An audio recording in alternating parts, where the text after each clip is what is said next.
En í dag þá tölum við forystu og leiðtoga og áður en lengra en haldið rétt að leita aðeins í upprunan, byrja á byrjuninni, huga að þessum fyrstu skrefum sem að leiðtoginn tekur. Til þess sem við fengið til okkar einn helsta mennta frumkvöðul Íslands. En Margrét Pála Ólafsdóttir stofnaði Hjallastefnuna EHF árið 1999. 1. maí árið 2000 varð Hjalli fyrsti sjálfstætt starfandi leikskólinn á grundvelli nýrrar hugmyndafræði samvinnuleið í stað einkarekinna leikskóla sem að nutu takmarkaðra styrkja og þurftu því að innheimta hágjöld frá foreldrum. Hugmyndafræði Möggu Pálu hefur sýnt það og sannað að það hægt að umturna viðteknum mönnum með upplýstum hætti og vaxa með tíðarandanum án þess að slá af kröfum góða menntun. Hjalli starfar ekki nú 18 leik- og grunnskóla hér á landi og hóf nýlega útrás til Skotlands með uppbyggingu skóla sem að byggja á hugmyndafræði Hjallastefnunar. Kæru gestir, Margrét Pála Ólafsdóttir, höfundur Hjallastefnunar. Gjörðu svo vel.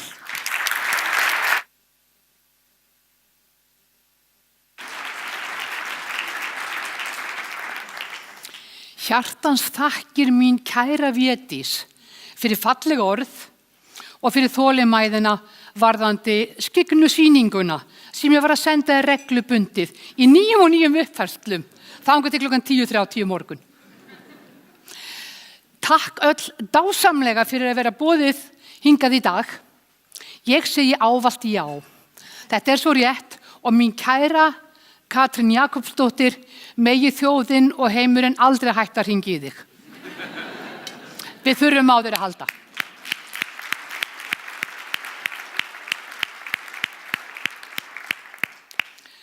Það versta að stundum ef við verðum mjög trublandi, eins og það var nefnt í vídeókveðunni, þá hrynjum við í vinsældum.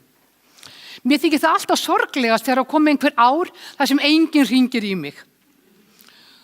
Þannig að ég stend með hugmyndinni, við skulum segja jáið. Og talandi stöðu kvenna, svo ég ávarpi aðra Katrínu hér inni líka, að auðvitað eru engar stóra breytingar í kauphöllinni og forstjórum og öðru slíku.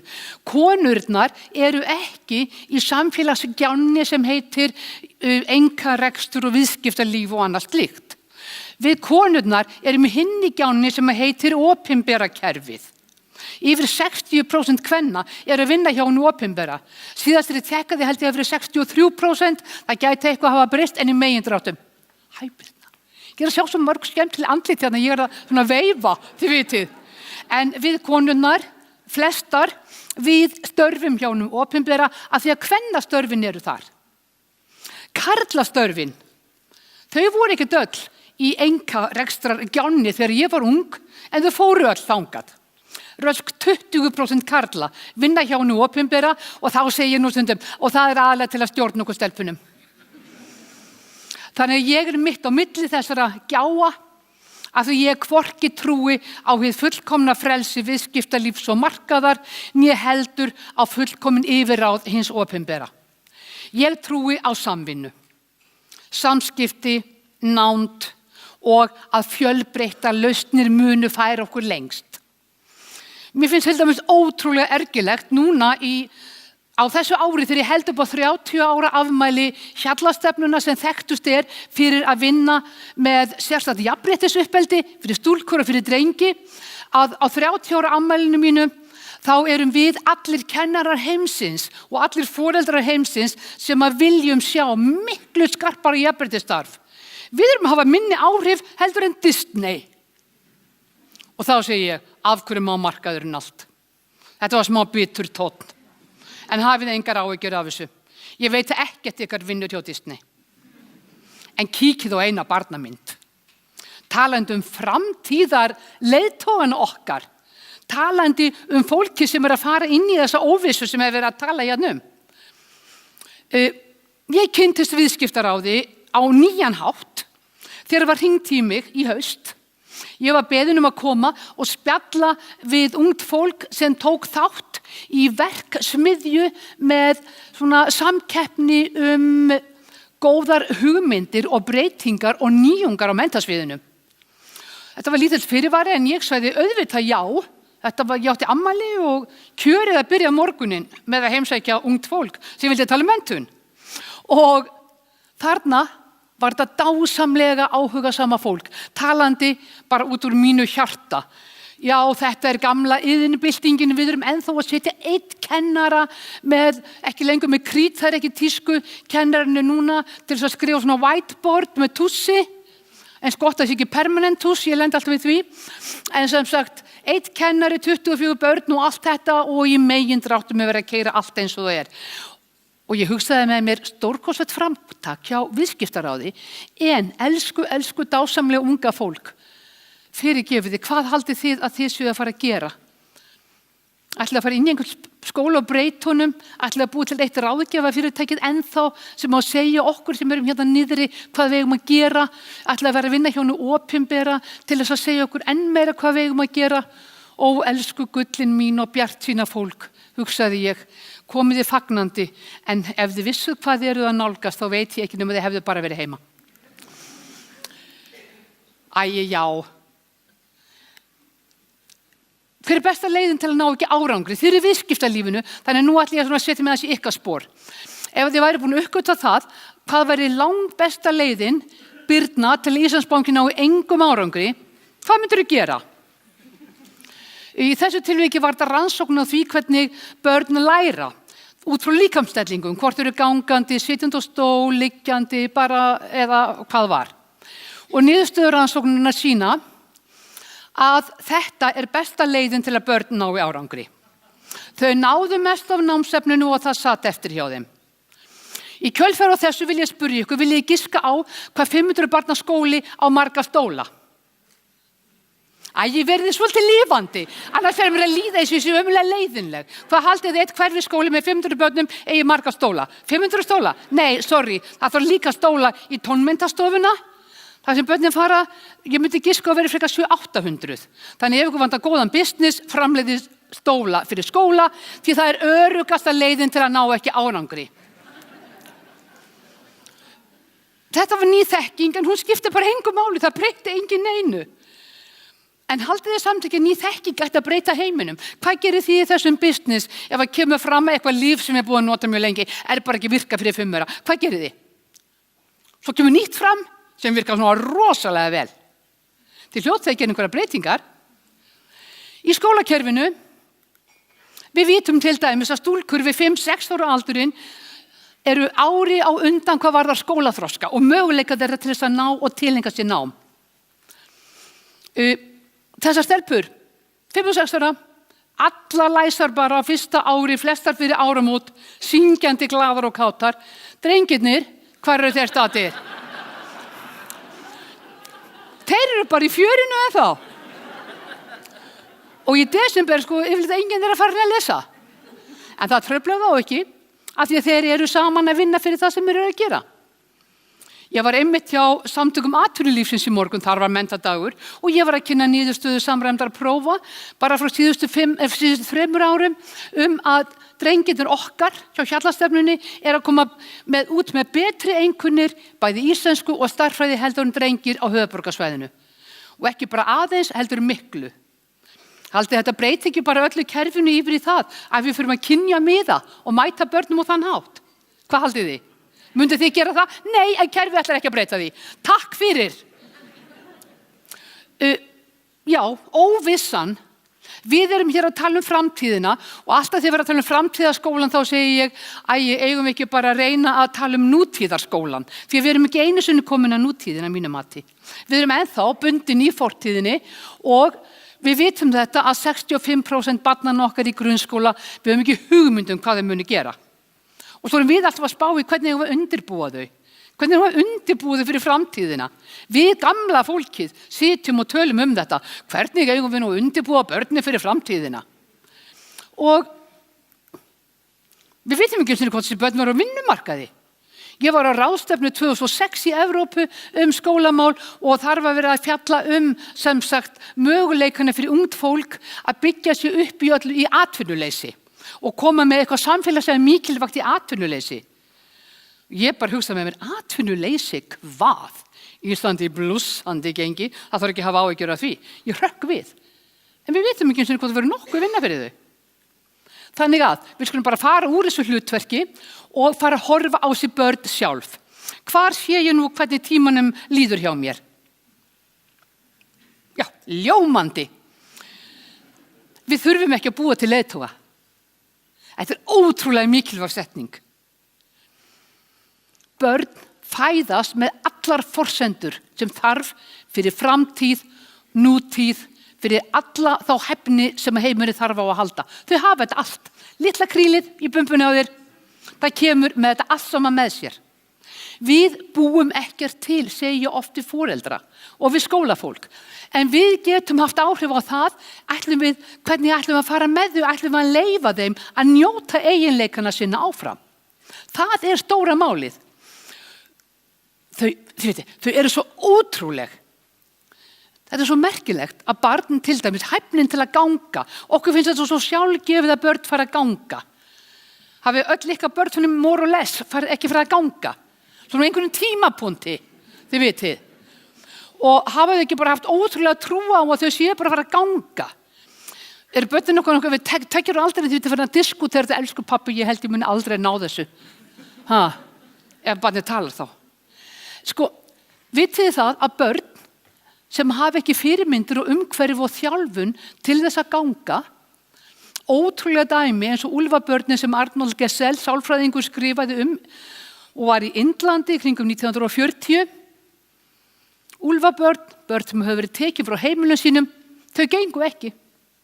Þau náðu 7 og 9 ára, þær náðu aldrei að ganga. Að þeir fengu ekki að nýta hæfileikana sína sem eru fyrir hendi. Þetta er þarna allt saman, en hverju ætlum við að halda og hvað ætlum við að drepa niður? Þetta er það sem býður krakkan okkar og þetta er með þessi heimurinn í dag. Ég hef aldrei verið spurð það hvað ég fengið á kennaraprófi eða hvort að MBA-námið mitt hafa ekki örugglega verið með góðri einkunn. Það er bara enginn spurt mig þetta. Bara aldrei.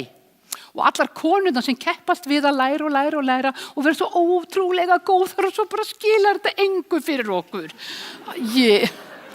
En sjáu þessa krakka sem hafa þetta allt.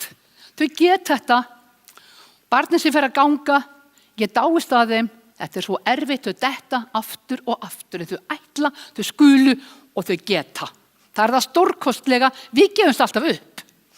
Þetta er það sem ég spurt ekki hver er lengsta á Íslandi. Svar takk, hver er hún? Auðvitað Þjórsá. Þetta er náttúrulega á hver manneskja vita. Eða telja upp sýslurnar í réttri röð í kringum landið. Og svo er bara breytt heitum og sveitarfélögum. Og ég er svo outdated og rannsóknir eins og þið hafi lesið Factfulness eftir hann dásamlega sænska höfund, að það kemur í ljós að kennarar eru allir að kenna þetta 20-30-40 ára gamla þekkingu. Hressandi! Gott og vel. Hvað er það fyrsta sem við læri í skólanum? Samskiptin, frumkvæði, seglan, gleðin, sköpunin? Nei. Á númi ekki að lúra, sagði Nína. Númi á að lúra, sagði mamma og Nína á að lúra. Hver fer ekki í sköpunarstuðið sitt? Þetta var gripið af handahófi og opnað af handahófi og tekið mynd. Þetta er tiltölulega nýtt lesefni. Hver er að tala skapandi skemmtilegheit, áhuga? Nú langar mig að fara að tala drengina en ég á ekkert að gera það, þannig ég hætti því. Nei, það er mjög góða líkur á að margir missi áhugan á þessu, nema mörg þeirra eru svo klár að þau láta þetta ekki trufla sig. Ég er með 5 ára dóttur og hún skrifaði á blað svona sögu og svo sagði hún við mig, en við erum ekki búin að læra þessa stafi og bent á mjög marga þeirra og svo las hún söguna fyrir mig. En hún var bara ekki búin að læra þá. Skólinn var ekki búin að kenna þá. Hvað býður þeirra í sköpuninni og fjörinu og öllu þessu? Munu þau sitja á stólum eða munu þau hafa frelsi til að hreyfa sig fara út og skemmta sér? Hvað erum að fara að kenna þeim? Við erum að fara að kenna þeim að segja, já, númi á að lúra, sagði mamma. Börn, þau eiga að verða leiðtogar, segjum við, og þau þurfa að spurja hvort þau megi fara á klósettið að pissa. Náðu þessu? Þetta hlýtur á skána, segið þið, þegar börnin verða eldri. Já, þau fara upp í framhaldsskóla, þau eru komin upp í háskóla. Þá hlýtur þetta að vera orðið mjög frumlegt, skapandi og skemmtilegt. Ég var að hjálpa öðru barnabarni með lokaverkefnið á B-gráðuna sína í fyrra vor. Og ég var ofan dottin þegar hún fór yfir það með mér sem sagt allan pappírinn það hvernig línubilið ætti að vera, hvað orðin mættu vera mörg, hvað spássiðurnar átti að vera breiðar og þetta myndi örugglega passa inn í sniðumót Háskóla Íslands. Ég sagði, vá, auðvitað ræður Bill Gates miklu meira en þetta, heldur hann einhver hugmynd hennar það, hvernig hann langar að stilla einhverju fram. Hvílík sköpun, hvílík varðveisla á leiðtoga og frumkvæðileg hafni. Af hverju eru skólarnir ekki opnari og frjálsari? Það er ekki bara drengirnir sem eru til í að hlaupa út ef þeir eru þreyttir og setjast frekar bara út á mosavaxinn stein að skrifa. Stúlkunnar elska það líka. En hvað farið inn í marga skóla? Það sem við sjáum börn út allt í allskyns stellingum að gera eitthvað sem þeim dettur í hug. Þegar ég tók á móti grunnskólastjóra í fyrsta skóla Hjallastefnunar, þá var mikið fjör og hávaði í húsinu því að þau voru að dansa og eitthvað og hann harði á mig, fyrst sagði hann, velkomin á alvöru skólastig. Ég var bara búin að vera með leikskólabörn, þið vitið, þangað til 2003. En eins og við vitum öll að þá eru gildin í lífinu okkar mót við 5 ára. Hvað okkur finnst lífið og tilvöruna, annað fólk og okkur sjálf, öll gildir eru móti við 5 ára. Þannig maðurinn sagði auðvitað velkomin og alvöru skólastig, ég var komið 6 ára börn. Og svo sagði hann, á þetta ekki að vera grunnskóli? Ég bara, jú, þetta er grunnskóli. Og hvaða hávaði er þetta? Æ, þetta var lélegur brandari, afsakið. Hvað erum við að gera sem kennarar? Hvaða fyrirmyndir erum við gagnvart kjarki og hugmyndaauðgi og því að þora? Hvað erum við að leggja mikið fram í samvinnunni, í nálguninni, í nándinni og hvert er þið stóra verkefni? Hvar erum við að mæta drengjunum og þeirra menningu? Hvernig erum við að gefa þeim bara gleðina við að vera strákar og fara bara í Mjölni og prófa að fara í smá sjálfsvarnarlist og eitthvað undir leiðsögn og brosa við vinum sínum á meðan? Hvar erum við að hjálpa stelpunum að brjóta hugaramman það, hvað stelpur gera og hvað konur gera? Breyta þær matarborðinu í rennibraut. Ég gerði nú einhvern tíma tilraun með stúlknahóp sem var alltaf órólegur og ég átti að fara að bjarga, ég átti að fara að halda valfundið eitthvað og það hlustuðu ekkert á mig, stúlkunnar. Og ég ákvað bara að gera eitthvað reglulega fyndið og sniðugt eins og drengirnir mínir höfðu alltaf húmor fyrir.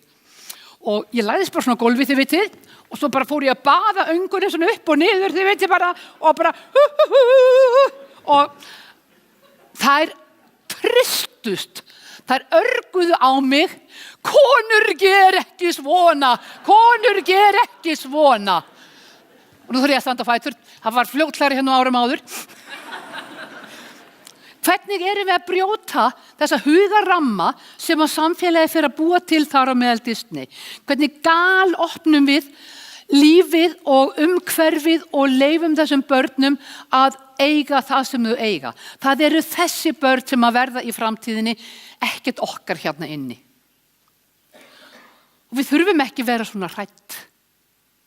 Þau geta, þau hafa þetta. En ég ætla að enda með uppáhaldslandsvæðinu mínu sem er Jökulsárgljúfur. Það vill þannig til að Jökulsárfjöllum er bæjarlækurinn minn. Það er Dettifoss, aflmesti foss í Evrópu og þetta er stórkostlegt gljúfur. Vandinn er bara sá að ef þið vitið það ekki þá er Jökulsárfjöllum með stærsta vatnasvið allra áa á Íslandi. Og það er varla að það komi dropi úr lofti sem endar ekki þarna. Hvað þá einhver lítil bergvatsá eða lækur hjá gamla sveitabæni mínum? Endar allt í Jökulsárfjöllum í gljúfrinu. Landsvæði í kring, það er náttúrulega fullkomlega uppþornað, hólsandur og hólasandur og verið að reyna að rækta þetta upp með lúpínu sem maður virðist ekki þurfa neitt vatn hvernig sem á því stendur, en ég meina, það er önnur saga. Og kannski það bara rosa gott, ef eru einhverjir jarðfræðingar og landfræðingar þá bara eru þið ekkert að láta mig trufla ykkur. Ég segi nú bara eins og 5 ára barnabarni sem fékk að velja bíómynd helgina átti hún var hjá mér og hún sagði sko amma ég veit þetta er jólamynd en við látum þau ekki trufla okkur.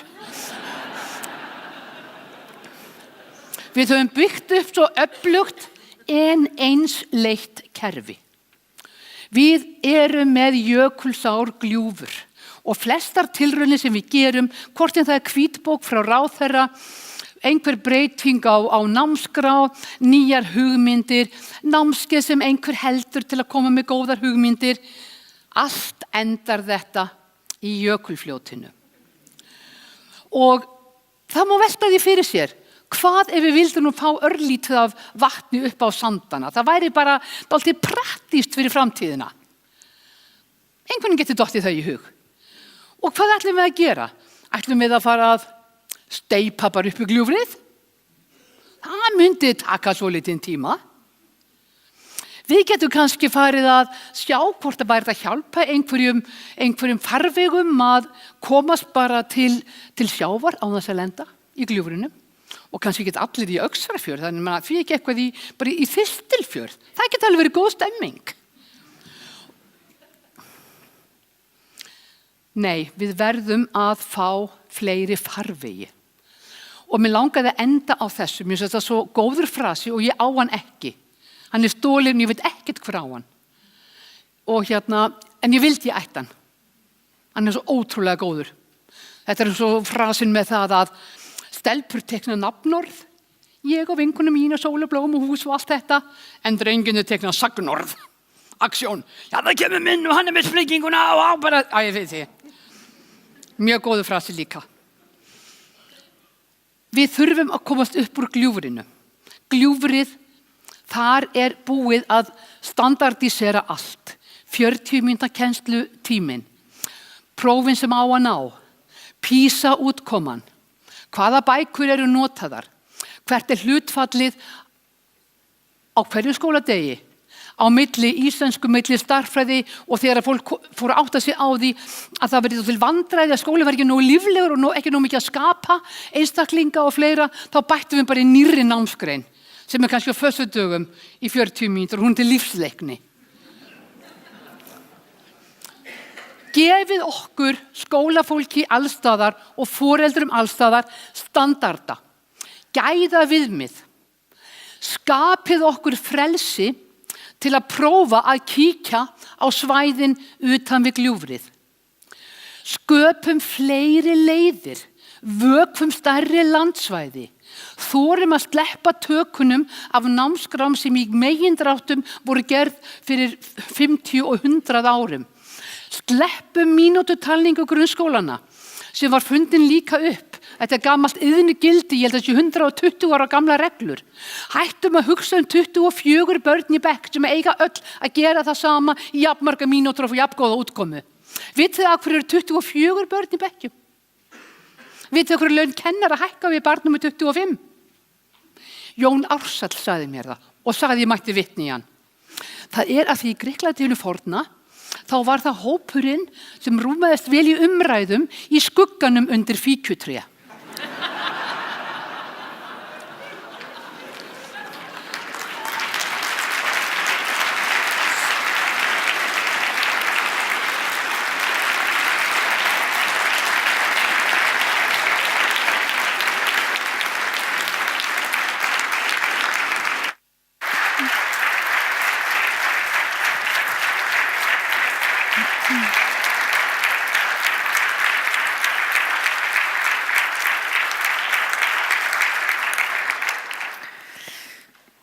Já, það er ekki hægt að segja annað en að við þökkum Margréti Pálu kærlega fyrir að vera til.